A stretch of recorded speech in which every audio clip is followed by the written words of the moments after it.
It is with great pleasure that I introduce our first speaker, Senator Chuck Grassley.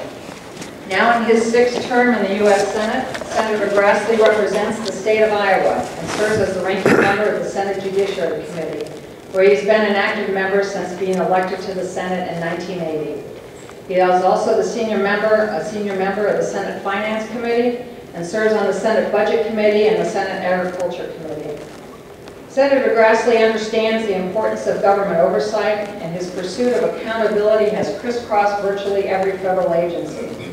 In 1986, he was the chief sponsor of the amendments to the Civil False Claims Act, which has helped taxpayers recover more than $25 billion that would have otherwise been lost to fraud. On a personal note, I will say that I joined my first federal position was in the unit within the Justice Department that did Civil False Claims Act, and I came immediately after the passage of the 1986 amendments. So I am keenly aware of how significant those amendments were to increasing the usefulness of the Civil False Claims Act to bring fraud actions on behalf of the government. Senator Grassley has worked for many years to empower inspector generals to act as effective watchdogs for taxpayers and federal program beneficiaries. As he said in 2009, the importance of constant independent review of the work of federal agencies has proven again and again, and inspectors general are a key part of that effort.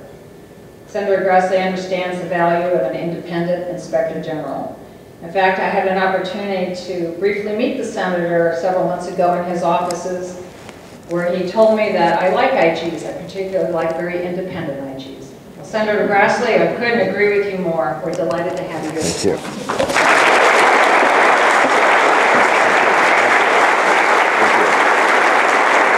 Thank you. Thank you very much, General Ty. I think it was a very kind introduction, and I'm glad to be with all of you because it gives me a chance to build on the word she just used, independent, because I like very much inspector generals who are doing their job. I know that they're appointed politically, but they're meant to be very independent and not to take orders, I hope, from anybody, but I don't know for sure if that's the way it works out, but I want them to be very, very independent. The inspector general structure is second nature to all of us in this room, but it's relatively new. In the 1970s and the early 1980s, when I came to Washington, there weren't too many outlets for bird-dogging federal spending. Members of Congress who were interested in what went on at federal agencies had to get creative. I remember a congressman from my own state of Iowa, and probably Senator Harkin, who's on your program, could tell you more about Berkeley Bedell than I can because my memory fades a little bit, but I remember his making headlines because he had I suppose when there wasn't a lot going on Capitol Hill, he would go down to some department, maybe your department, maybe somebody else's department, any department he decided to go to. And he'd go up to a worker and say, "What's your job? What are you doing?" Well, can you imagine how that federal worker may have felt? But it was one way of Congressman Bedell, first of all, finding out maybe more about the bureaucracy, because we maybe talk like we know all about it, but in fact we don't, and learning more about it. But it was also a way of maybe keeping people who were federal employees on their toes, or maybe putting fear in some agency head that there's people in Congress looking over. Well, that's what we call the constitutional job of oversight. But it's a little more sophisticated now when you can write letters to Inspector General asking people like you in this room to follow up on things that maybe we heard or did. So that was back then that Berkeley Bedell was doing it. But about that same time, if you aren't too young, you remember a bunch of budget hawks began examining pricing of military spare parts. We uncovered some real horror stories like $750 toilet seats and $695 ashtrays for military aircraft. As news reports of these horror stories were hitting the streets, offices of inspectors general were sprouting up in every federal agency. I believe it goes back to a law we passed in 78, 79 in that period of time. But they don't get underway immediately. The Defense Department Office of Inspector General officially opened for business in March 20th of 1983 is one example. So thanks to the Inspector General Act and the taxpayers, we now have an army of watchdogs. You're the watchdog, or the Inspector General, but you folks working in that agency. The Inspector General network costs more than $2 billion a year throughout government, but it now occupies a very pivotal oversight position within our government. As a senator, I also look to Inspector Generals for help, and of course, emphasizing that word, independence. I just don't have the resources to investigate every allegation that comes my way. Just a handful of investigators, but people who are wise enough to contact people like you in various departments, people who are wise enough to contact experts within the Government Accountability Office as well. Like other members of Congress, then I regularly tap into this vast reservoir of investigative talent like represented in this room. Among other jobs, I see inspectors general and their employees bird-dogging the constitutional mandate that laws are to be faithfully executed, and I would add to that that money's supposed to be appropriately spent according to the intent of Congress. Inspectors generals help me fulfill my constitutional responsibility of government oversight as well. Whistleblowers and investigative journalists play key roles too.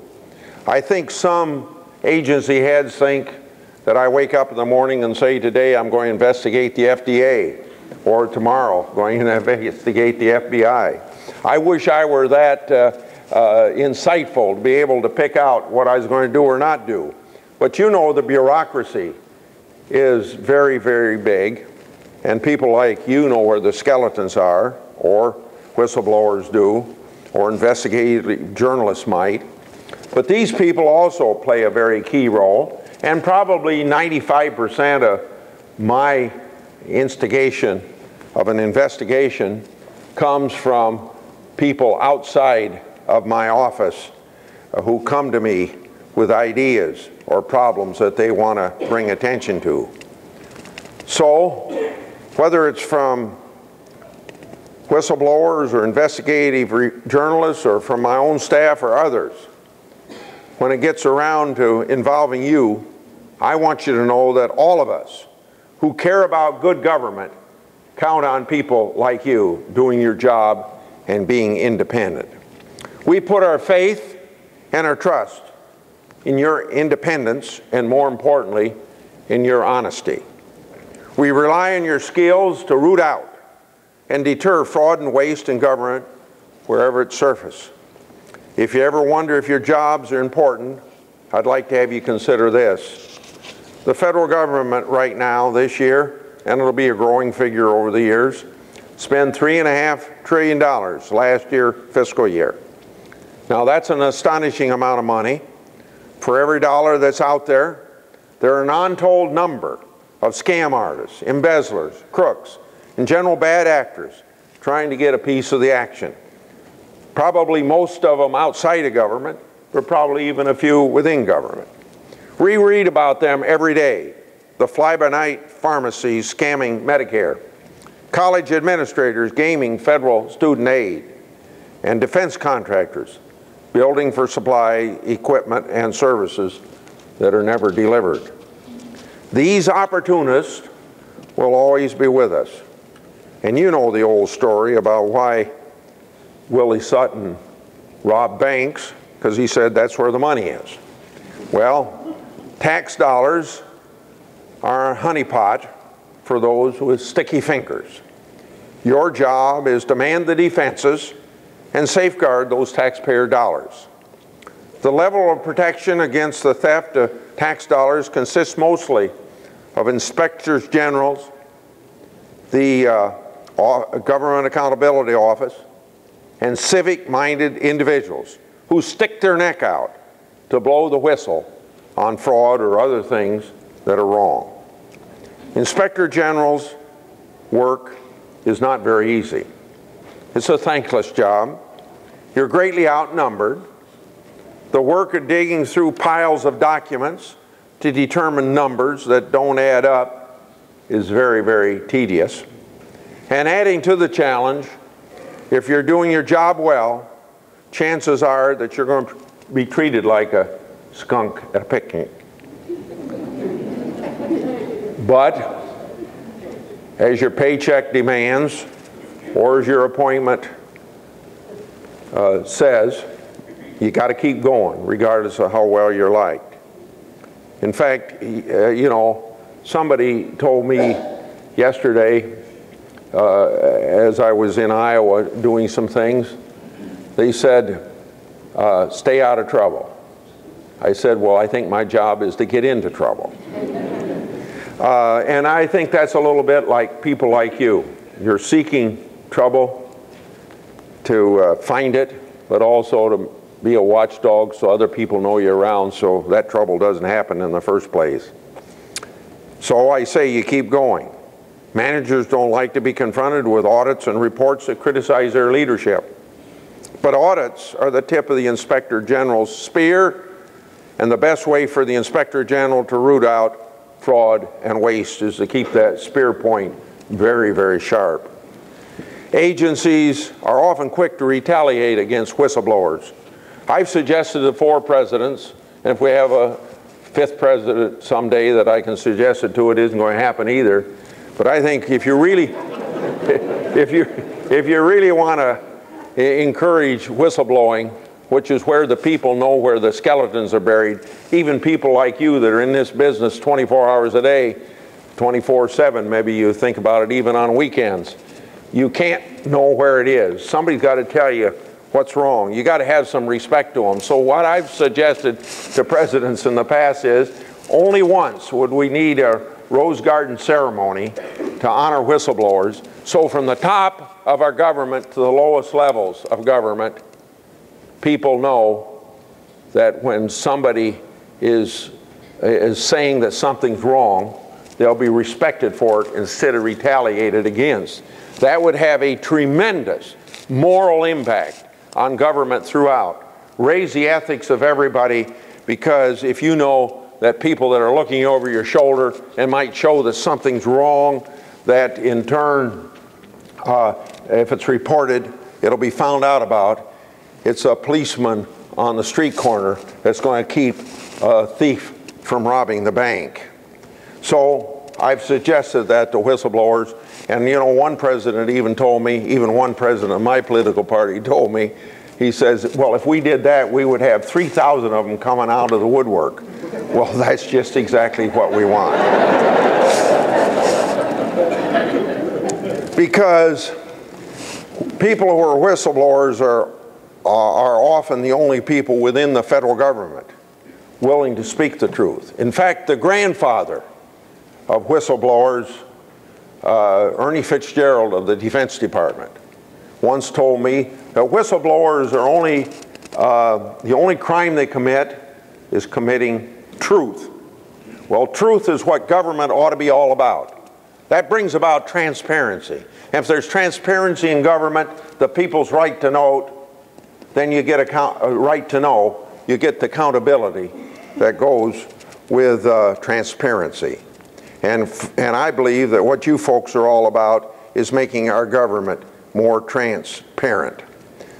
You have federal contractors are likely to fight anything that would cost them their business. But rooting out dishonest contractors is one of the best ways to save taxpayers money. Occasionally, an inspector general is removed from his or her position after making some powerful enemies at an agency. It's not the kind of work that you undertake to make friends. I'm sometimes called upon by inspectors general to do what I can to back them up and help strengthen their independence. And if there's any way I or my office can help you, General Ty, or any of the rest of you to do that, let me know. And I've been honored by whistleblowers for backing some very important people up. Because we ought to be strengthening your independence. I try to do what I can to protect the important mission of your office. There also have been cases, however, where inspector generals haven't been doing their job the way they deserve to do it. In those cases, I've worked to hold inspector generals accountable. And I don't look for notches in my gun, but I've had an opportunity to either play a part in removing at least one person in Health and Human Services. Now this is in the 30 years that I've been in the Senate, a couple in Defense, a couple in Treasury, one in Commerce, one in the Security and Exchange Commission that resigned the very day I put out a report, the Agency for International Development, and the Postal Service have left, all of these have left in response to scrutiny that I did over their very own work. Last year, I worked to make sure that the Special Inspector General for Troubled Asset Relief Program, the TARP program, was not replaced with a weak successor when there were strong indication that that's what Treasury would have liked to have had happen. A poorly performing Inspector General is a discredit to all the good people who work under him or her. Your work is too important to squander through weak leadership. Because of you, billions of dollars in potential agency savings and efficiencies and recoveries from fraud investigations are identified every year.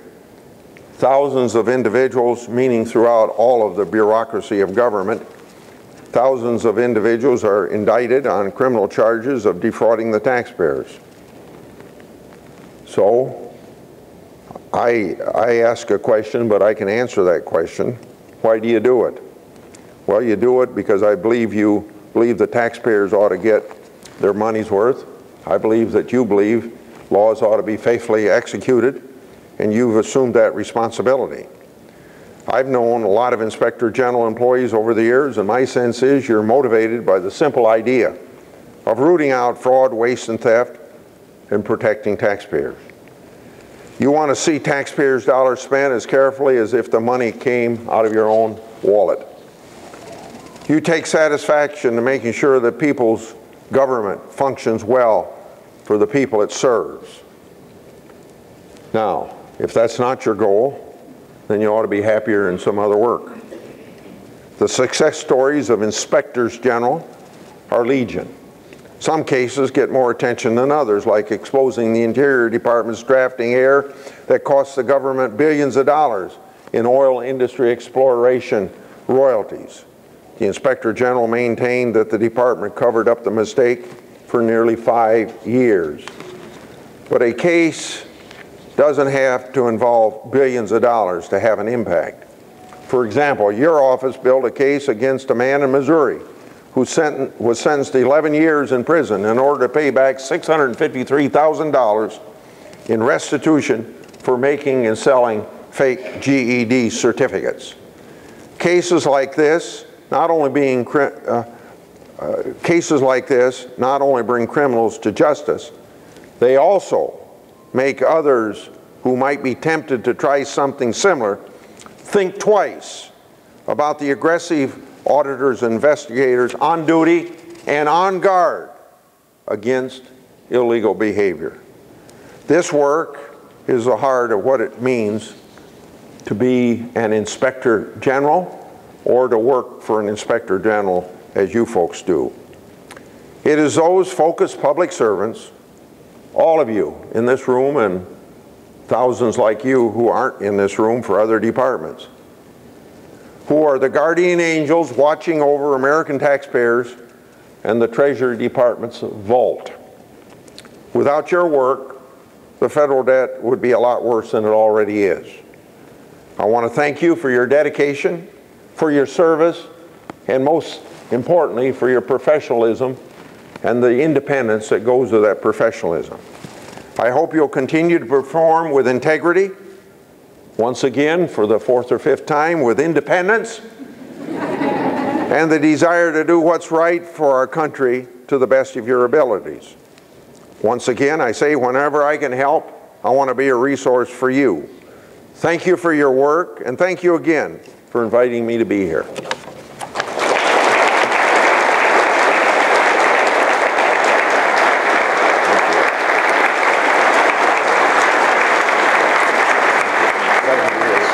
Very pleased. Thank you. Thank you.